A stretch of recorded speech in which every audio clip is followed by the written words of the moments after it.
This week, on Myths and Legends, we're finishing the story of Undine, the water elemental who married so she could get a soul, and you'll see why you don't want to berate your spouse in public. Mainly because that's not a kind or respectful thing to do, but also because you could have a whole ocean of water monsters come after you. The creature this week is Sore-Gus, a shimmering, glowing African ram with a secret.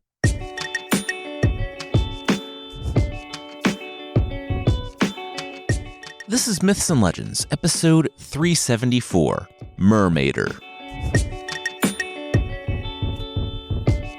This is a podcast where we tell stories from mythology and folklore.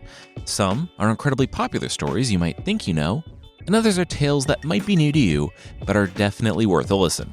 Last week on the podcast, we started the story of Undine. Undine is a water elemental who, adopted by a fisher couple so she could meet a human man, marry, and obtain a human soul, well, she did that last week with Huldbrand, a knight who went to the haunted forest, where Undine lived with her family, so he could win the favor of Bertalda, the daughter of the nobles back in town. Leaving the haunted forest, Huldbrand and Undine traveled with the priest, Father Heilman, when they ran into someone on the road before them, Undine's magical water elemental uncle, Huldbrand.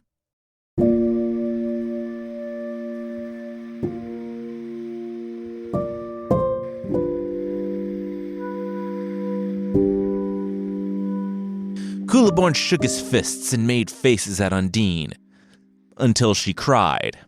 I'm not sure how scary these faces were, or if Undine had just a very low threshold for shaking fists and scary faces, but Huldbrand had to step in. He had taken a while because, different families are different. He didn't know if this was like a greeting or something that they did. Oh wow, different families are different. Great wisdom, Mr. Knight. Huldbrand rolled his eyes. At this, Huldbrand raised his sword, but Father Heilman stepped in between. It had all begun when Huldbrand, revealing his role in the plot to get his niece a soul, when he caused the river to rage for days and gave them time to get to know each other. His role of water wingman aside, Undine cried out that she no longer wanted anything to do with her uncle. She didn't need him to help her in her marriage. She didn't need him to look after her. She didn't even need his help through the haunted forest. They could see the end of it already. And that's what led to his barrage of mean faces and exaggerated fist shaking. When the priest stepped in the middle, Huldbrand sneered and seemed to melt into the ground. Just then a waterfall opened up overhead, drenching the trio and their horse before stopping as quickly as it appeared, as waterfalls so frequently do in nature. The priest thought all that was a bit strange, but both Undine and Huldbrand heard a voice in the water that said, "You were foolish, Sir Knight, to draw your sword. Yet I will not be angry with you, nor will I quarrel with you so long as you guard well your beautiful wife. Yet not be again thus hasty, Sir Knight." Hey, he called me Sir! Huldbrand sheathed the sword. He implicitly agreed to what Huldbrand had asked, so that was no issue with guarding his beautiful wife. A little shaken and a little more wet than they would have liked to be, the trio made their way from the haunted forest and back to the city.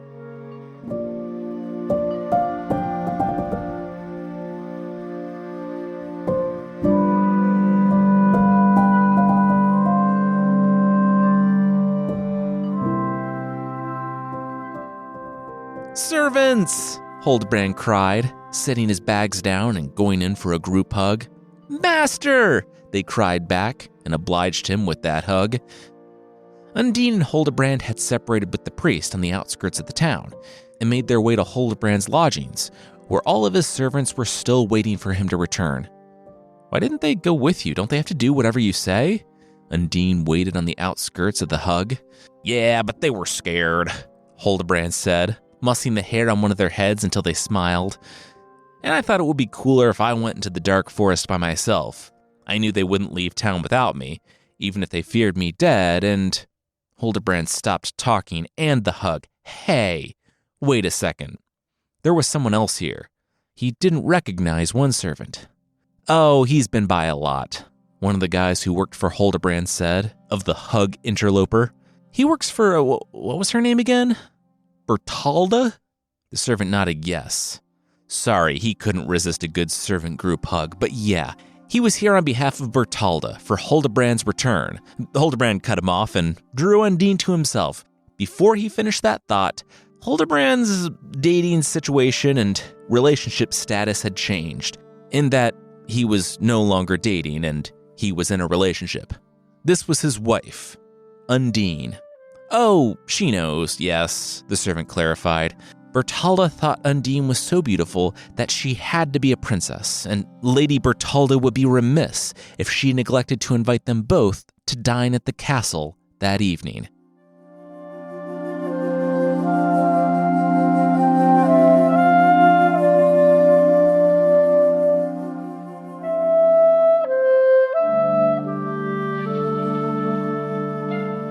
So, he rescued you from a wizard? Bertalda asked Undine over dinner, which is something she actually asked in the original. Huldbrand laughed. More like he was stuck at her parents' house for a few weeks by a raging uncle river and ... Huldbrand didn't really know what to expect. It wasn't like he and Bertalda even had a history. They didn't really even know each other. But she was being really nice to him and Undine, and while Huldbrand worried that Undine would get jealous and it would be that type of story, Undine didn't. That she actually loved Bertalda. The two got on like sisters who like each other.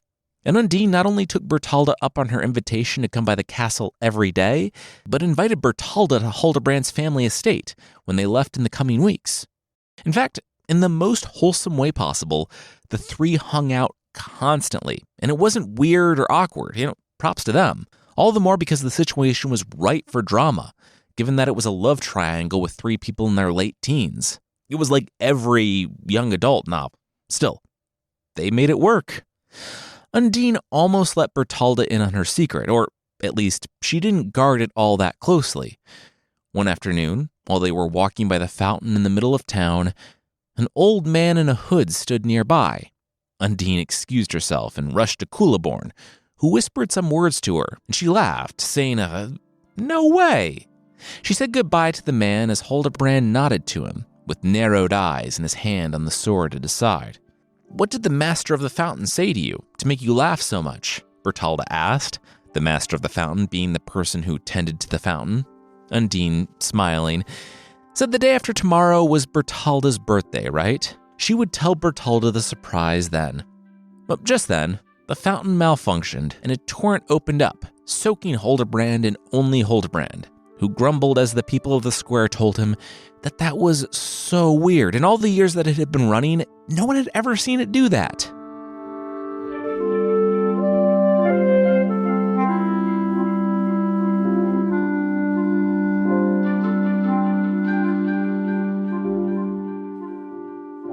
So, I know we were invited to Bertalda's party, but why are all these other people here? Undine asked as she and her husband, Sir Huldbrand, strolled into the ducal palace, alongside the rest of the city. Huldbrand said it was a tradition they had. Sometimes they opened up the palace for the common peasants to see how their masters fared. Undine nodded. That seems like a way to highlight class disparities, and if there was to be, say, an industrial revolution, and there was a wider gap between the rich and the poor, that sort of showy ostentation on behalf of the rulers, it could lead to some problems.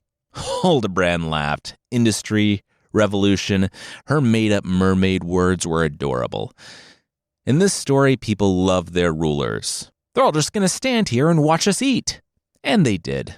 Huldbrand, Undine, who was still thought to be a princess based on how beautiful she was, and not that she was an actual princess, and the rest of the who's who of the city sat down for a banquet in a room that was roped off from the commoners. The commoners were not discontent, or, if you asked them, feeling disenfranchised. They loved their rulers, and were so happy the rulers got to enjoy all those nice things bought with their money. After the first course, Undine rose. It was time to give her new best friend, Bertalda, her gift. But what do you give to the woman who has everything? She waved for a lute, and the prepared servant brought one over to her. Undine smiled. You write a song, and you sing her the truth. Bertalda looked left and right to her parents sitting on either side of her. This was really exciting. All right, let's go. Undine started strumming, and alongside the music, she told a story of a baby loved by her parents who wanted more for her, but who feared they would never be able to give it to her. Of another's parents, a king and queen of the ocean who wanted their girl to have a soul. Of the water elementals who saved one girl after she slipped in and the waves nearly took her, drawing her along the rivers and brooks until, setting her to rest in a field full of flowers, she was found by a duke and duchess who had been unable to conceive. The fisher couple had their child, and their biological child not only lived, but would one day be heir to the duchy.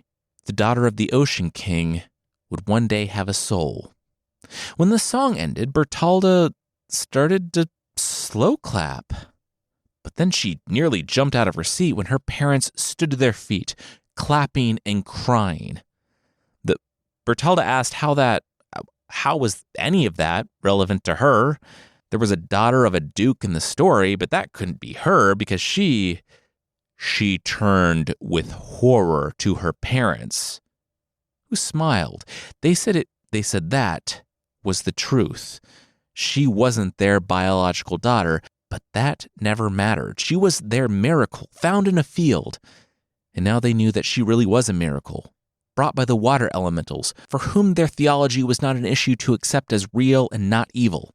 Undine might have been able to tell this revelation was not going over the way she thought, but things were set in motion that could not be stopped, or even really slowed, because at the end of the banquet hall, the rope was lifted, and two peasants were admitted into the room. They were people that Sir Huldbrand and Undine knew well, because they were Undine's adoptive parents, the fisher couple. The fisherman stood awkwardly by the door, rotating his hat in his hands. The fisherwoman shook, looking at the child she thought long dead and claimed by the lake.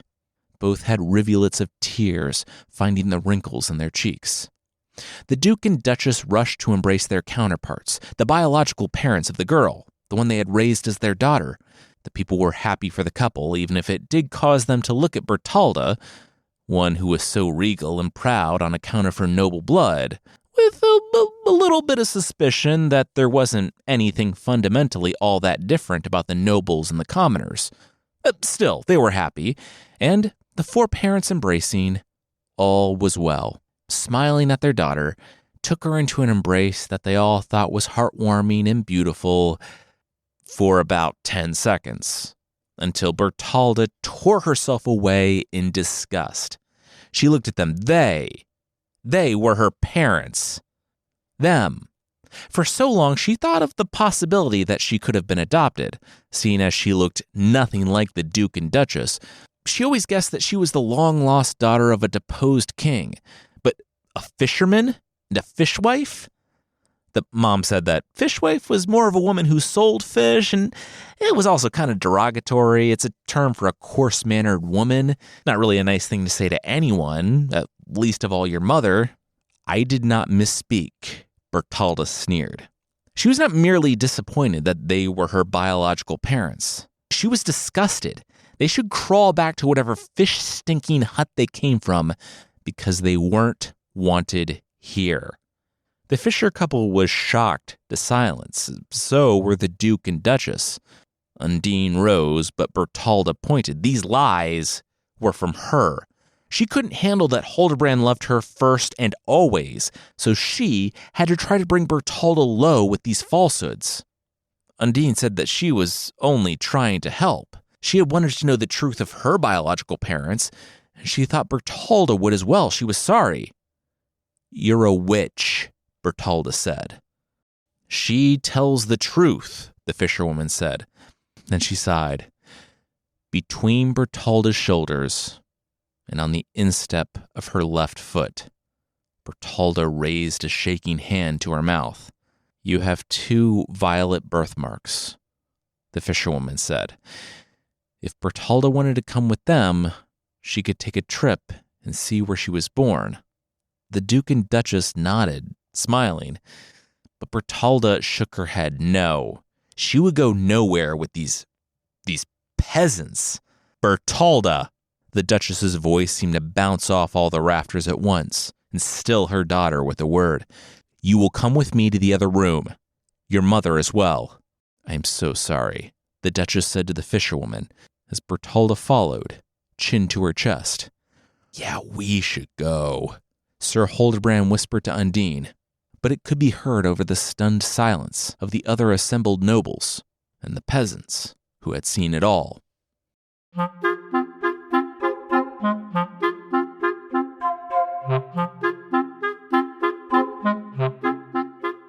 We'll see what's waiting for them back at Huldbrand's house, but that will be right after this.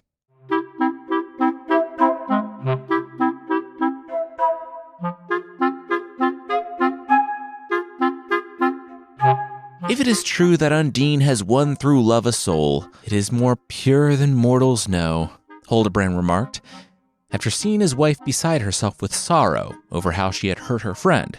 Invitations to the Duke and Duchess's palace stopped after that, and despite vowing eternal friendship, neither Undine nor Huldbrand saw Bertalda for the rest of the time in the city.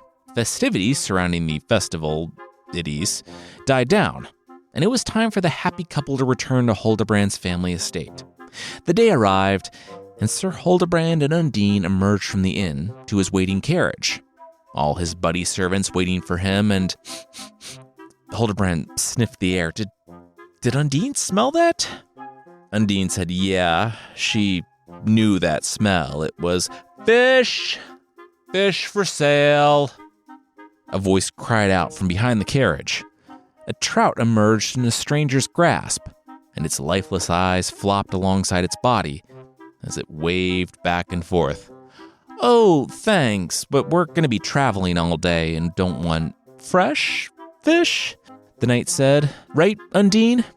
Undine, though, was circling the carriage. She recognized that voice. It was Bertalda in a sweat-stained dress and peppered with dirt. She hadn't changed or bathed since her birthday dinner. What are you doing here, and why are you selling fish? Huldbrand had to know. Bertalda said her parents, adoptive parents, the Duke and Duchess, had disowned her after her treatment of the Fisher couple. She wasn't allowed back at the palace. Of course, they gave her her inheritance.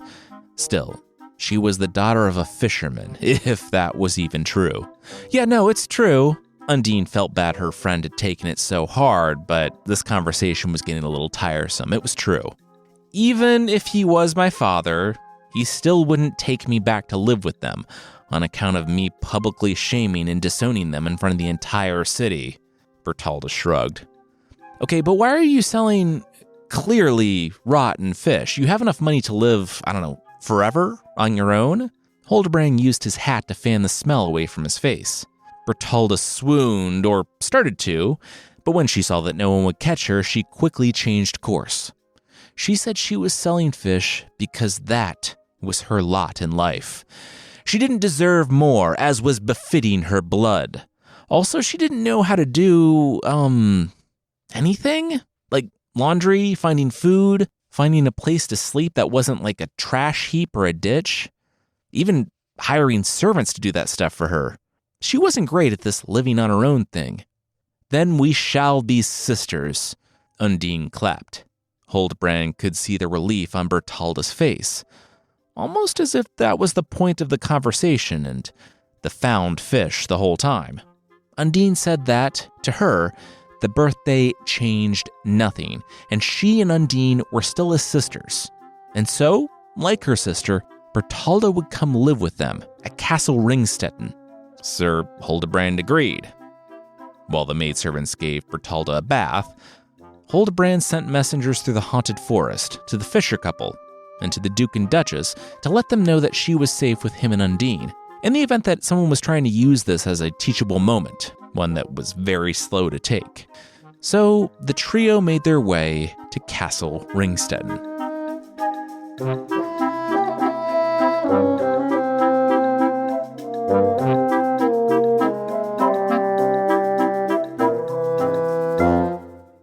Ringstetten was on the banks of the Danube, And despite Huldbrand not really having a job, he did need to manage the estate and the tenants and all that feudalism stuff. His parents had died when he was young, and he nearly lost the place, leaving it in the hands of unscrupulous stewards. So he was fastidious to the point of obsessive when it came to the management of the finances. For that reason, Undine was glad for a friend in the castle, and they spent a lot of time together, walking. One time, on a summer afternoon, Bertalda stopped and pointed at the river. They were pretty far out in the country, and strangers were either lost travelers in need of help or, well, Bertalda didn't want to think about who else could be out here. Who this man might be, who stood in a dirty white cloak on the edge of the river. Undine, apparently, was fearless and strode over to the man. Bertalda's eyes widened as the usually tranquil Undine tore into the man standing on the banks of the Danube, pointing at the water, telling him to be gone. He was not welcome here. The man looked at Bertalda with a smile, and Bertalda shuddered.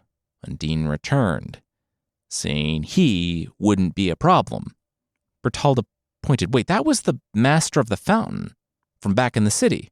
Undine sighed. Yes and no, mostly no. It was, okay, she was going to tell Bertalda a secret known only to 3 other people in this world. And she did. She told Bertalda everything. Everything about the gnomes and her and the water elementals, and Bertalda marveled that her friend and savior was actually a princess, just like she dreamed that she might be. Then Undine told her about the uncle. Culeborn was his name, and he was the man Bertalda mistook as the master of the fountain.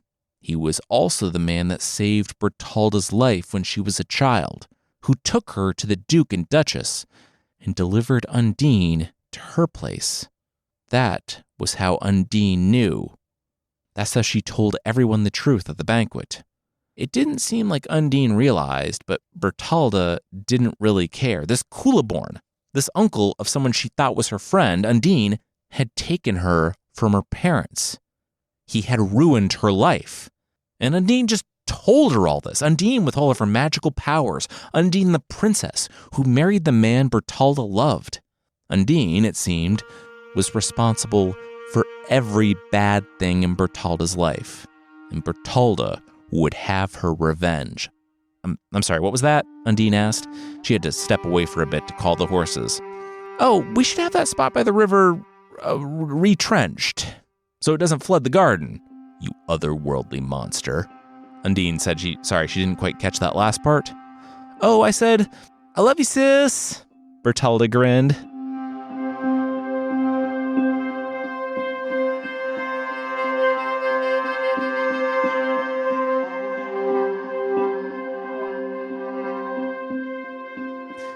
And for the spirit world, said Bertalda, I do not care, for I know it not. It and those who have dwelt there fill me with fear and dread. Oh, okay. I was just asking how you were doing, but it's good to know. Have you seen Undine? Huldbrand said, having just returned from a hunt. Who can say they have ever seen Undine? She's actually just an elemental who takes the form of a human woman, right? We see what she wants us to see.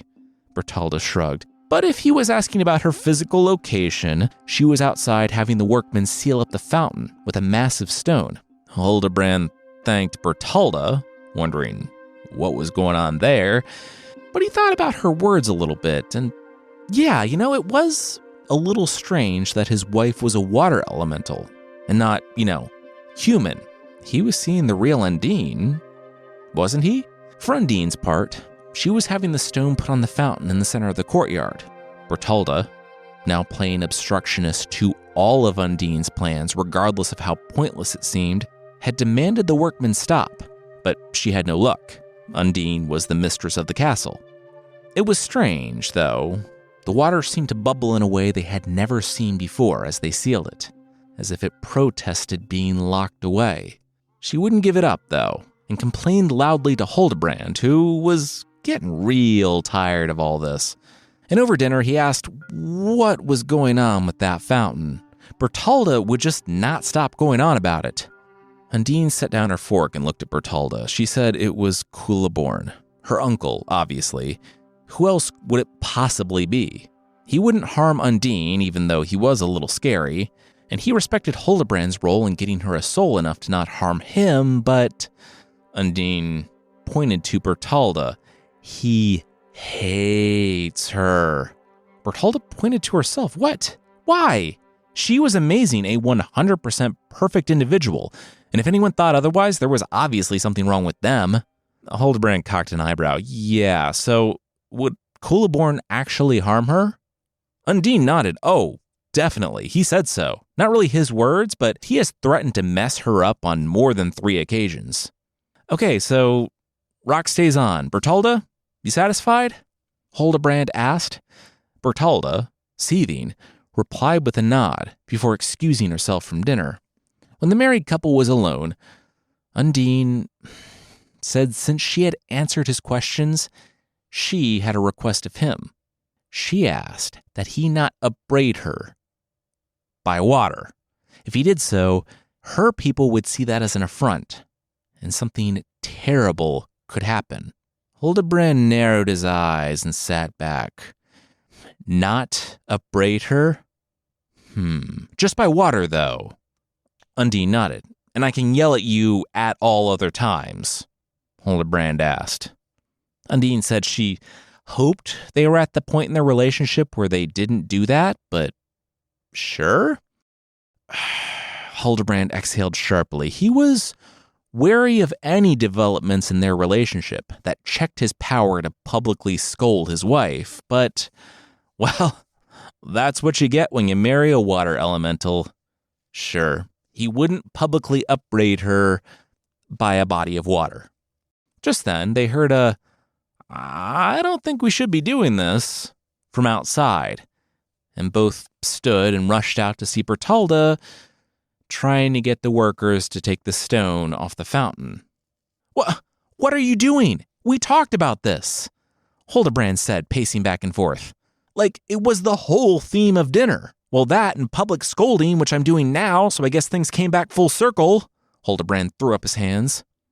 And on Bertalda's part, this is clearly a cutting off your nose to spite your face sort of thing, because there is no other reason other than spite for Undine's wishes for Bertalda to try to remove that stone, as she's the most at risk from the spirits that lurk below in the water.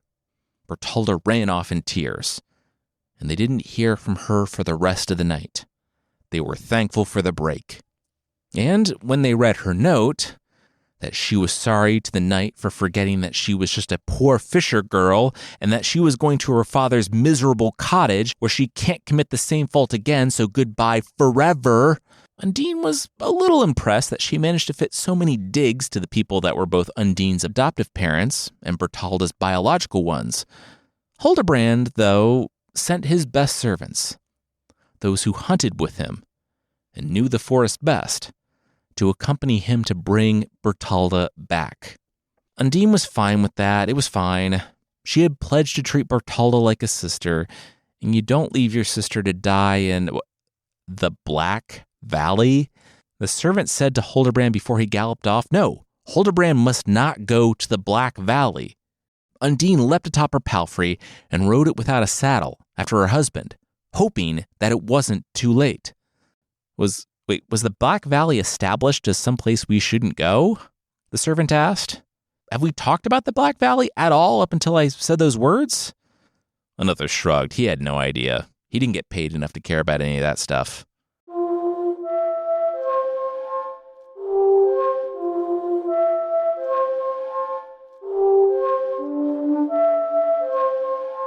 And no, we haven't heard of the Black Valley yet. It just came up.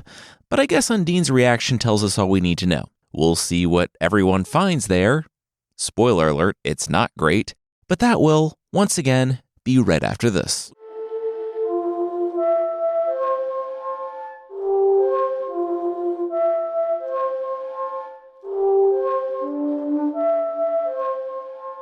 Get you gone, get you gone, Huldbrand heard. There are evil spirits abroad. Get you gone, or I shall seize you and hold you fast. The figure, clothed in white with his long, bony arms, waved at the knight. That's a verbatim quote from the original, too. Huldbrand didn't say in the original, if the stranger wanted him gone, why would he hold him fast? Wait, is that Culeborn? The figure stuck out his lower lip. No. Yeah, it is. All right, it is. But I warned her, this Bertalda, by proxy. I warned her that I would mess her up. Huldbrand had found Bertalda in the shadows of the fir trees in the Black Valley. She wasn't moving. The white figure had formed in front of him when he rushed to her aid. Huldbrand swung his sword. Culeborn hissed before turning to droplets and falling to the ground. Bertalda shall not be left to the vengeance of this evil water spirit. He scooped up Bertalda and ran for his horse. When he made it to his horse, though, the gelding wouldn't let him up. Not when he had Bertalda in his arms, at least. So they would walk. Leave me, noble knight, Bertalda cried out. Not at all melodramatic. Leave me, Sir Knight, to the punishment I so deserve. Swoon. The swooning made carrying her more difficult, but Sir Huldbrand put up with it. They made it about a quarter of the way out of the forest, with the day quickly ceding to the night, when they found a man wearing a white hood, driving a cart. Ah, horse problems, is it? Yes. A water spirit dwells in this valley, and often would bewitch my own horses as I ventured yonder. But now I've learned a little spell of my own, and yours will stand as steady as my grays. Huldbrand breathed. Yes, thank you. A helpful stranger who knew magic. Nothing to be suspicious about here. 10 minutes later, after the wanderer calmed Huldbrand's horse, they found themselves wading through a stream, water up to the horses' necks. This is Culeborn's doing! Huldbrand clung to the wagon, while his own horse frantically started treading water behind them. Bertalda was busy swooning in the back of the wagon. Don't you know any spells that will counter his magic? Oh, I do, the man laughed. But before I say so, I should tell you my own name. Sir Huldbrand replied that he hardly saw how that was relevant unless it was part of some big reveal. Oh, my boy, it surely is, the man said, as he dropped lower and lower in the waves. For it is me, Culeborn. No! Huldbrand cried as he and Bertalda slipped under the water, lamenting that he should have seen through that stupid voice. You're really bad at doing voices. It's not stupid, it's cool, the water seemed to cry out as Huldbrand's world grew dark. The darkness, though, was short-lived, and the waters retreated until the stream was little more than a couple feet deep, and Huldbrand and Bertalda could stagger out to see Undine on a hill overlooking the stream, hands raised, rebuking the waters. In the moonlight, even her soul seemed to shine.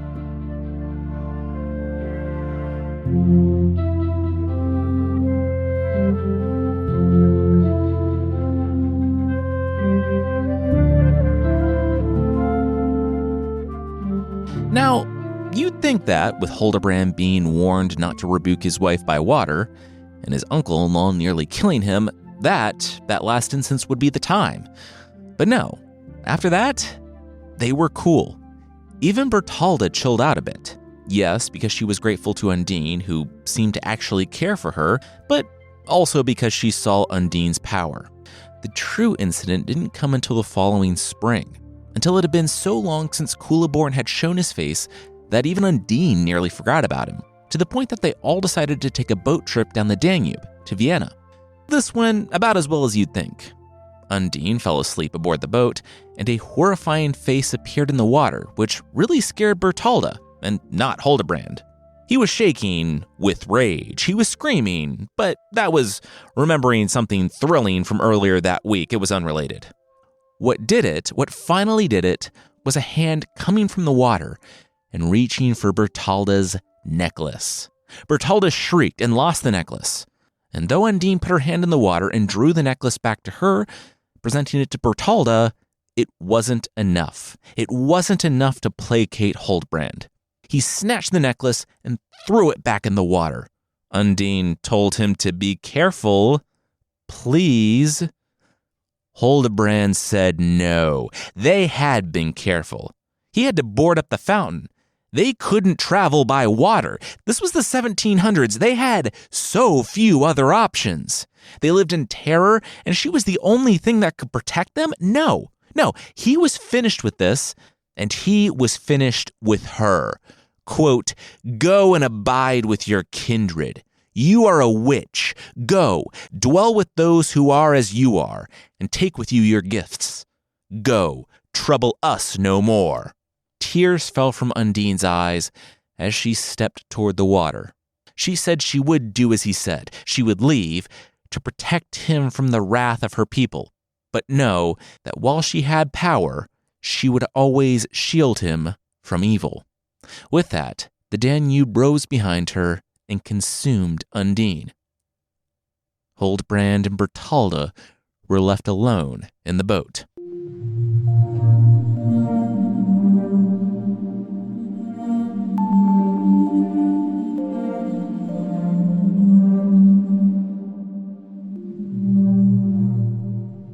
The fisherman, Bertalda's father, arrived at the castle in the forest. "Hey, Huldbrand," he said when he finally was able to get an audience with his son-in-law. He had come to take Bertalda home. Undine had come by their house a few months ago and told him about what happened. It was untoward in this time period for Bertalda to live here alone with a man to whom she was not married. Huldbrand laughed nervously. About that?" The fisherman groaned. "Oh, Huldbrand." And yeah, seeing as Undine had left and been gone for months, and there was some latent mutual attraction between Bertalda and Huldbrand, it was only a matter of time. And after not nearly the appropriate amount of time had passed, they decided that they loved each other, and they wanted to marry. The fisherman was not happy about it for Undine's sake. For Bertalda's sake, to once again be back in the nobility, well, he would eventually accept it. The priest, though, Father Heilmann, the same one who married Huldbrand and Undine, the one who randomly showed up after Huldbrand and Bertalda announced their intention to wed, would not accept it, though. Not only was this straight-up polygamy, but what did that say about the love between Undine and Huldbrand if he was ready to give up on her so easily? Did he, try apologizing to a lake or something, seeing if someone would relay the message? Huldbrand said that it was his right as a husband to publicly shame his wife, whether it was deserved or not. Father Heilmann would not argue that point, but maybe there was room for some grace, some forgiveness, for love. Additionally, he did have a dream where Undine visited him and said that Huldbrand needed to reconcile, not for her sake alone, but because if he didn't, and he remarried, her people would take it as a grievous insult, and he would never be safe again. "Yeah, no," Huldbrand said. If Undine wanted to reconcile, she could come apologize for being so shameworthy. But he didn't see that happening, so he was moving on. He deserved to be happy. Also, this is medieval Europe. There are priests all over the place. Get out. And there were priests all over the place. And it was easy to find someone who would do what he wanted. After he gave generously to the local monastery, a priest arrived a few days later to marry them.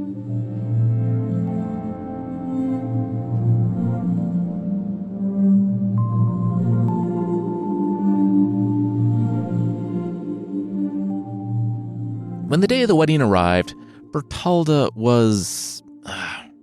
she was in a funk. She had all Undine's old jewels arrayed before her. She had all of her servants praise her with both prepared verbatim phrases and scripted stuff they were encouraged to have fun with and make it their own. But then, one of the servants commented on her freckles.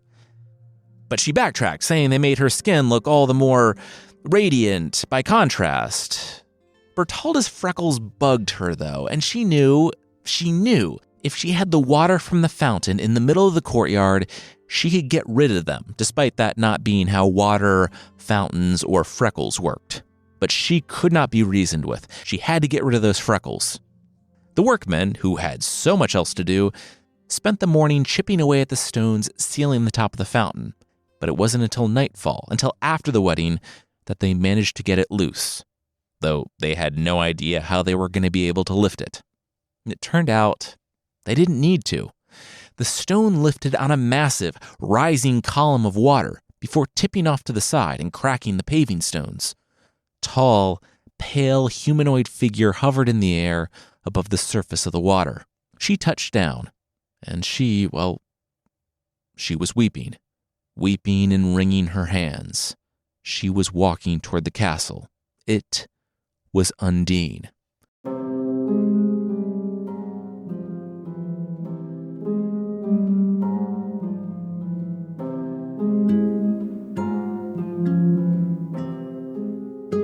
Huldbrand's tears fell. Undine's tears fell. He said he was sorry, and he was. Upon seeing her face, all the pettiness, all the anger, it melted. It was only her. It would only ever be her that he would love. And they could have something different. They could be something different. He took her into his arms, but she wouldn't stop weeping. He said he would strive forever to be worthy of her forgiveness. She said that was unnecessary. She loved him. She forgave him. They kissed, but then she pulled away. She forgave him, but her family, her people, never would. They would come for him. They would enslave him for decades before allowing him the torturous death that would feel kind by comparison. This was the only way. This was the only mercy. She kissed her husband again, and the water flowed. A drowning is a quiet death. He struggled in her arms, struggled as he fought against her for his life, but every time he tried to strike her, he passed through her like water. It was only when he stopped that he was able to hold her, there at the end, as it all went dark.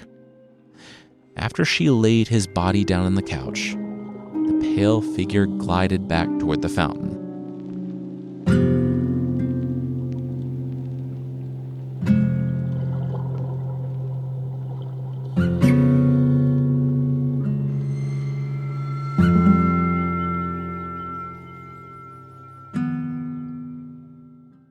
Why did Huldbrand bring a water spirit to his home? She is worse than a mermaiden. She is a witch, a sorceress. Bertalda said to no one in particular in the original. Everyone was grieving Huldbrand, and no one had time for her nonsense of blaming the dead for being murdered. Father Heilmann was recalled to Castle Ringstetten, and a small ceremony was carried out at the local village church, where Huldbrand would be buried next to his parents and forebears in the churchyard. Huldbrand's helmet and shield were laid in his coffin. He had no siblings and no children, so no one else would carry his family crest. Everyone was clad in black, save one, a woman, in white, wept and wrung her hands, like the form that emerged from the fountain at Ringstetten. Bertalda, being his new wife, stood before the grave alone, but the form glided noiselessly alongside her. Bertalda gasped with a start as the water elemental, Undine, held out a hand. With that, Bertalda remembered the good times. The times when she had a friend in Huldbrand and a sister in Undine. The times when she wasn't consumed thinking about herself and her place in the world. Times when they were happy. She took Undine's hand, and together, they wept. Bertalda felt the water flow from her hand, and when the mourners wiped away their tears, they found a stream, bubbling crystal water. It flowed down the hill and onward, toward the river that rushed past the little village church.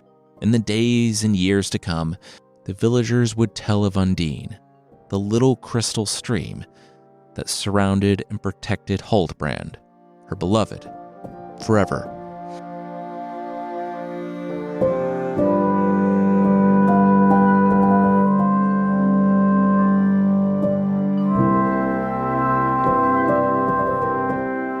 This has been called the perfect fairy tale by some writers. I will leave that up to you to judge. And there is a sadness to the end, if you don't think about it too much. But, full disclosure, I kind of added the drowning bit when it comes to Huldbrand's death. I posted the excerpt, and for me, it's very clear that Undine is responsible. She kissed him, and her water flowed into his heart, and it broke, and he died. It's clear that they're both very sad, and that Undine's arrival brings his death, something he ultimately accepts. I thought this made things a bit clearer, but like I said, I posted the death scene on the website and linked the entire book if you have an hour or two to kill.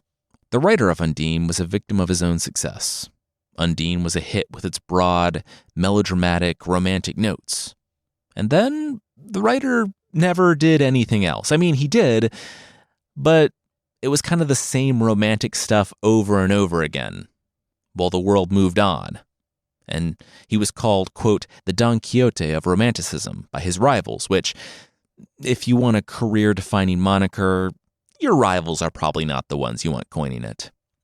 Next week, we're back in the stories of the Monkey King, and Xuanzang, the Tang monk, wants to do something.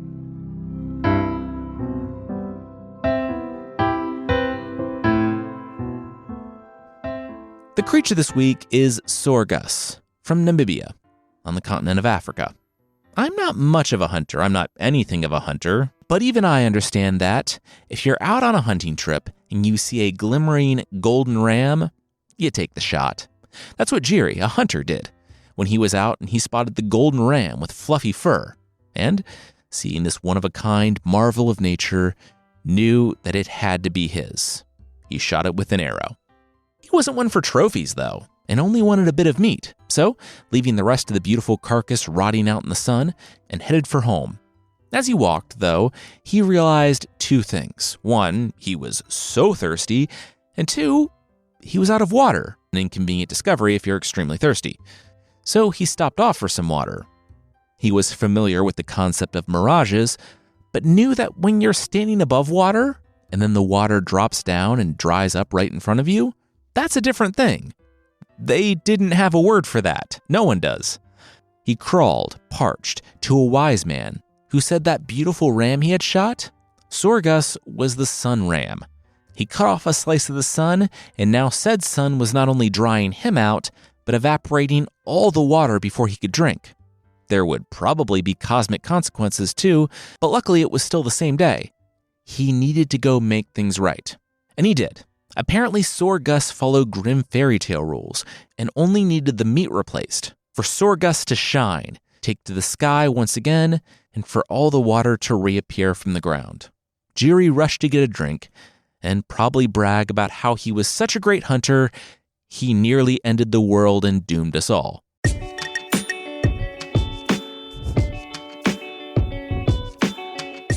That's it for this time. Myths and Legends is by Jason and Carissa Weiser. Our theme song is by Broke for Free, and the Creature of the Week music is by Steve Combs. There are links to even more of the music we used in the show notes. Thank you so much for listening, and we'll see you next time.